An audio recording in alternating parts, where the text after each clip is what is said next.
How to outsmart anyone without saying a word. Nietzsche. Have you ever left a conversation feeling defeated, even after sharing your thoughts? That unsettling sensation in your throat might suggest you've drifted away from your own power. Picture this. You're around people who dominate discussions with loud voices, interruptions, and a facade of confidence that masks arrogance. Perhaps you've internalized the belief that silence equals weakness, that choosing not to defend yourself signifies surrender, and that inaction means losing. But what if I told you that this mindset is a mere illusion? True strength doesn't reside in words, but rather in their deliberate absence. Nietzsche, often misunderstood, recognized a truth that few dare to confront. Those who speak too much often reveal more than they intend to. Those who feel the need to persuade themselves are already at a disadvantage. Society conditions us to argue, defend our viewpoints, and treat every discussion like a fight for what's right. Yet Nietzsche offers a striking alternative, something more nuanced, more impactful. He posits that silence transcends mere absence of sound. It becomes a compelling force in its own right. Silence can unsettle. It can disturb the status quo, prompting others to face their own truths. This message is for you, the one who often feels overlooked, the one who senses their contributions fade into the background. For you, who leaves discussions feeling unheard. For you, who is exhausted from playing the peacemaker, while others take advantage of your composed nature. Maybe you've mistaken your silence for weakness, but today, I'll show you how silence can actually be your greatest strength. Real victory isn't about winning a debate. It's about never needing to engage in one in the first place. Get ready to view silence in a radically different way, not as a lack of response, but as a definitive answer. Let's explore Nietzsche's ideas and uncover ways to navigate any situation without uttering a word. Why do we feel such an urge to reply, to counter, to clarify, to prove our point? At our core, we've been taught that the truth must be protected. We think that staying silent means conceding defeat. Yet Nietzsche viewed this as a sign of our deepest vulnerability, the fear of looking weak. Beneath this fear lies the ego, a delicate ego that can't handle challenge, that mistakes disagreement for an attack, and that turns every conversation into a battleground. Nietzsche argued that most people don't seek truth in debates. They seek power. They aim to validate their beliefs, not because those beliefs are strong, but because if they're questioned, the whole foundation could crumble. In this light, arguing isn't an act of wisdom. It's a defensive mechanism, a desperate plea from the ego to maintain control of the story. And what does that mean? It means that when you feel the need to justify yourself, or to prove your point, you've already stepped into their game and lost. Because the need to justify your position reveals a lingering desire for acceptance, validation, and understanding, you're still navigating the confines of herd morality. What Nietzsche described as the behavior of those who conform to the expectations of society, striving to be perceived as good. This relentless pursuit of approval ultimately keeps you in a state of weakness. True strength, according to Nietzsche, lies not in convincing others, but in the ability to stand firm without needing their approval. It involves maintaining your vision even in the face of laughter, criticism, or rejection. It means facing misunderstanding and remaining unperturbed. Nietzsche introduces a form of power that isn't defined by verbal victories, but by internal mastery. This power thrives on the ability to remain composed when those around you are losing their grip. It develops when you cease to react impulsively. If you genuinely wish to prevail, this understanding is crucial. The arena of discussion often resembles a theatrical performance, where the first to speak usually exposes their loss. Nietzsche recognized that a reactive mind is a constrained mind. In contrast, the observing mind is formidable because it rises above the need to prove itself. But if we shouldn't react, how do we assert authority over others? How do we convey our strength without uttering a single word? Nietzsche provided an answer. It lies within the concept of the Übermensch. This figure transcends the ordinary limits of morality, exerting control over the world through exceptional self-discipline.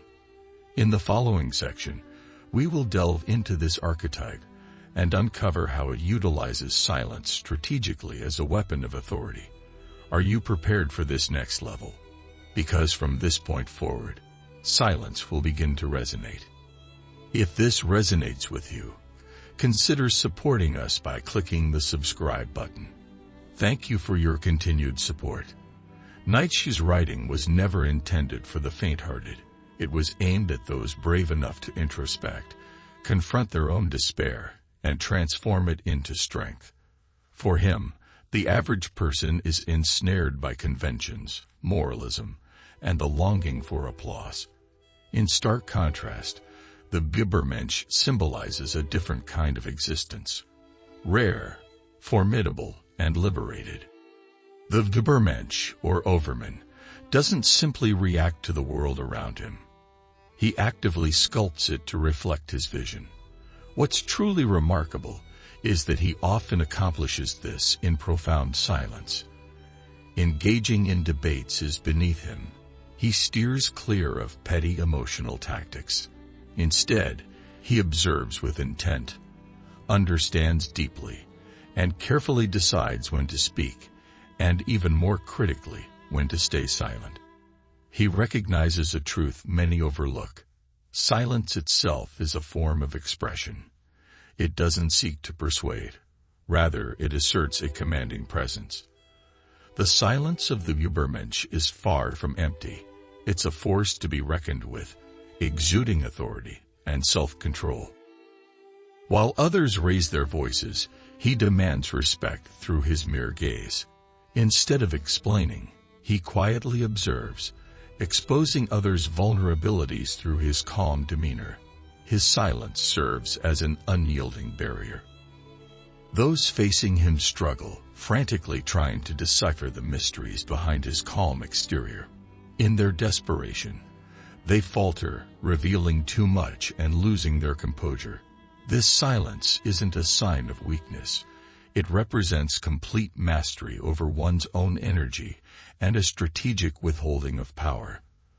The Übermensch understands that every word spoken can reveal a strategy, and every emotional outburst can expose a crack in one's armor. He remains silent, not due to a lack of ideas, but because he has no need to justify himself. His mere presence conveys a powerful message, and perhaps more unsettlingly, compels others to confront their own inner turmoil. In a world filled with noise, those who command silence ascend to a throne of their own. Nietzsche envisioned the Übermensch as an individual who forges their own values, rules, and moral framework. This person stands independent of societal validation, and therein lies the source of their intimidation. An individual impervious to guilt, fear, or the craving for acceptance is a force that can disrupt the status quo. Their silence becomes a powerful armor against these control tactics. When such a person chooses to speak, their words have the potential to dismantle established structures. This invites a crucial question. Why does silence evoke such discomfort in others? Why do people often feel threatened when someone opts for non-reaction? What psychological shifts occur when anticipated confrontation yields to profound absence? The exploration of these questions leads us into the realm of psychology. To truly grasp the potency of silence, one must first appreciate the turbulence it stirs in the minds of others. It's far more profound than it appears. Silence transcends mere soundlessness. It serves as a reflective surface. What it reveals can be deeply unsettling for many. In withholding a reaction, you compel the other person to listen to their own internal dialogue, to face their arguments without the safety net of external pushback. This is destabilizing. Most individuals don't communicate simply to express themselves. They do so to shield their vulnerabilities, to reassure themselves, to mask the void that lies between their words and their true selves. When you choose silence, you strip away their facade. Research in social psychology indicates that in confrontational contexts, silence is often interpreted as judgment. It doesn't matter if you are merely present and listening. The discomfort starts to manifest. Why does this happen? In the absence of your response, the other person loses grip on their narrative. Their minds enter a state of heightened alert, with the amygdala, the brain's center for fear and anxiety, lighting up. They begin to project their insecurities onto you. Questions swirl in their minds. Is he judging me? Did he recognize my vulnerability? Is he mocking me? In this mental battleground, silence becomes an unseen weapon. It strikes in ways that are felt but not seen. Nietzsche recognized this dynamic long before contemporary psychology articulated it. To him, the average person exists in a cycle of reaction, driven by impulses, responding from vanity, and speaking out of a fear of being overlooked. The truly enlightened individual who governs themselves knows the power of silence. They understand that every word spoken can be a concession to the adversary. Each emotional reaction can serve as an unguarded signal that exposes weaknesses. Furthermore, silence can be a formidable weapon against manipulators. Those who thrive on exerting control over others rely on emotional reactions to maintain their influence. When you withhold your response, you disrupt their game. The manipulator becomes frightened, needing your reaction to reinforce their own narrative. Without it, their facade begins to crumble, revealing vulnerabilities they desperately try to conceal. Even more significantly, silence stirs unaddressed wounds, awakening traumas of rejection, abandonment, and humiliation. In that moment, they come to realize their words lack true power, and their presence fails to leave a mark. This realization is unbearable for the narcissistic ego. Thus, when you choose silence, you're not merely protecting yourself. You're striking at the core of their illusion. Silence takes immense strength, not only for your adversary, but for you also. It challenges everything you've been conditioned to believe. The compulsion to react, to explain, to justify. But therein lies its potency. It signifies mastery, which is the essence of true power. Now that you grasp how silence manipulates the psychology of others, how it lays bare insecurities and dismantles defenses, it's time to evolve from an observer into someone who wields this power deliberately and strategically. In the upcoming section, you will learn how to refine silence into a tactical tool, how to prevail in any debate without uttering a single word. Once you master this, no one will have the ability to control you. The moment has arrived for you to recognize the potential of silence and start to wield it. Knowledge without application is hollow. From this point forward, you will learn to sharpen your silence into a precise instrument, not just a defensive barrier, but a keen edge poised to slice through pretense when least expected. The initial step is straightforward yet challenging. Remain silent even when your instincts cry out for a reaction. This demands true resilience, as everything within you may urge you to reply. It craves validation, eager to prove itself right. But that urge is toxic. Every time you succumb to it, you show that you're still influenced by others, that their opinions still hold weight over you, and that you're caught up in their game. True silence emerges only when you let go of that need, when you realize you owe nothing to anyone. The truth exists whether or not you voice it. The second tool of silence is observation. While others engage in chatter, weaving complex explanations to fill the silence, you remain attentive. But you don't listen out of eagerness to reply.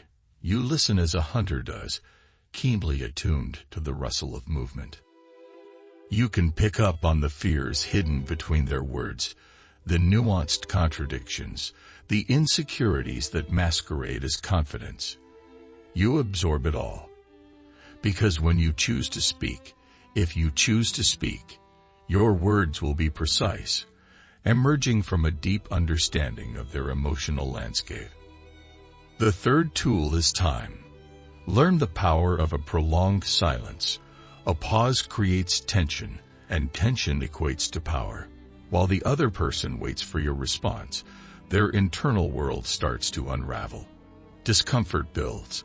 Their mind fills the silence with assumptions and anxieties.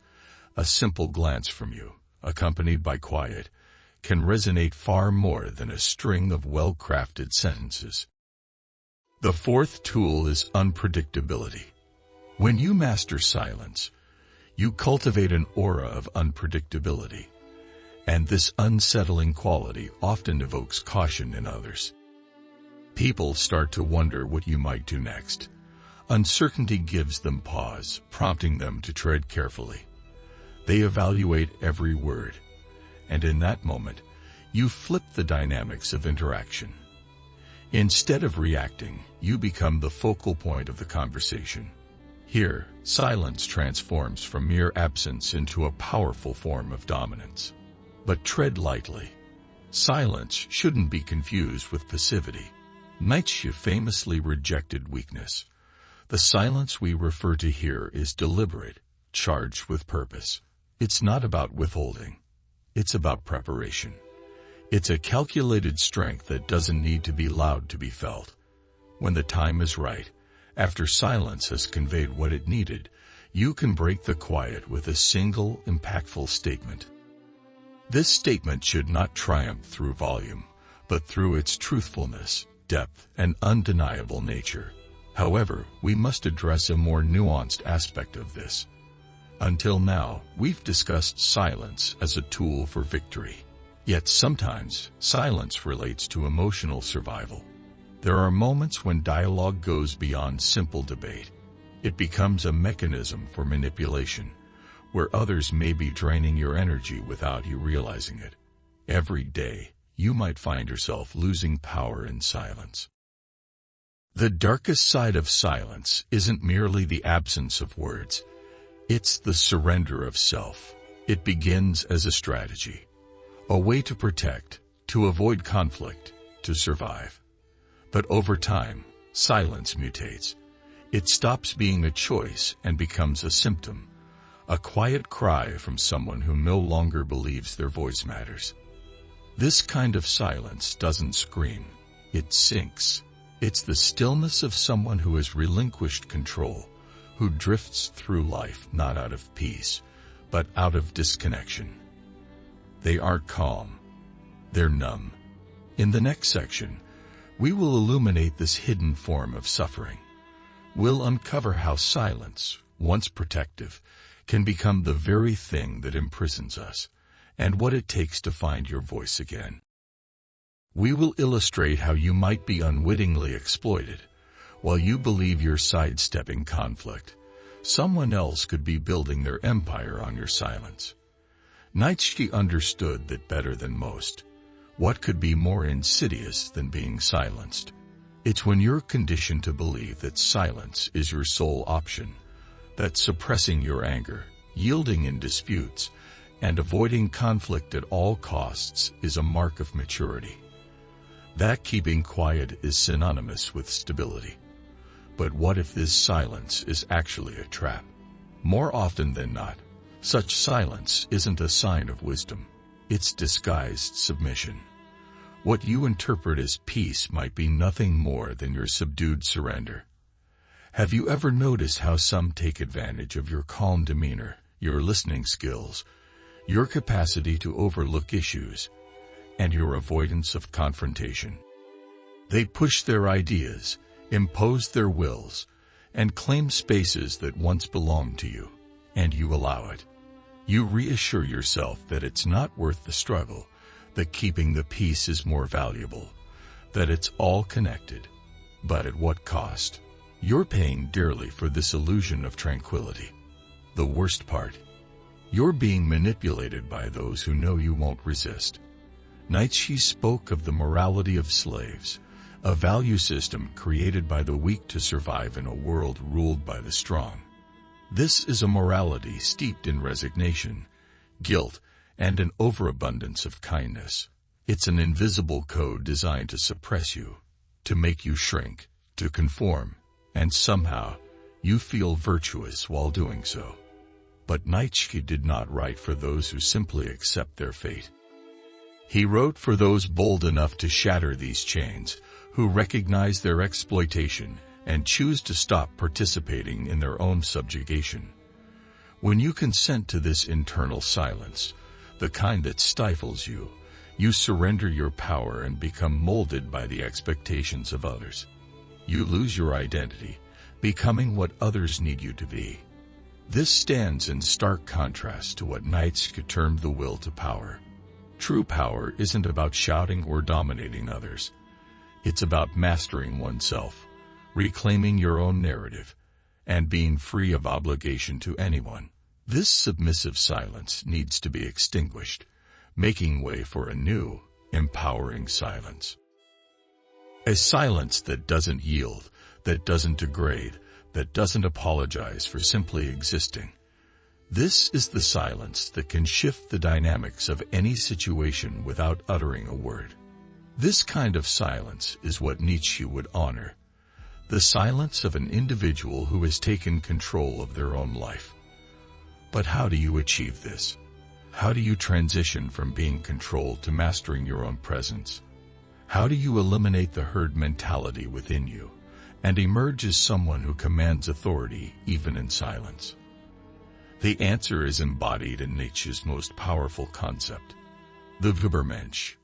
We've touched on this before. Now it's time to delve deeper into what it means to become one. Because the world doesn't need more talkers. It needs those who command silence and wield it with authority. We've reached a crucial juncture, and I need you to grasp one fundamental truth. Silence is not mere absence. It's not emptiness or just a pause between words. True silence is pure presence. It signifies mastery. It indicates that you're no longer merely reacting to the world around you. Instead, you are actively shaping it by your very existence. Nietzsche didn't write for those content to merely survive. He wrote for those eager to transcend, for those willing to strip away the societal masks, even if it's painful. The silence of the Übermensch is not the silence of the oppressed, nor that of the fearful. It's not just calm, it's the calmness of a warrior who has already conquered the only battle that matters, the one within. It's the stillness of someone who no longer seeks applause, who no longer hustles for validation. It's the sacred peace of a soul that knows its value is not dependent on being seen, praised, or understood.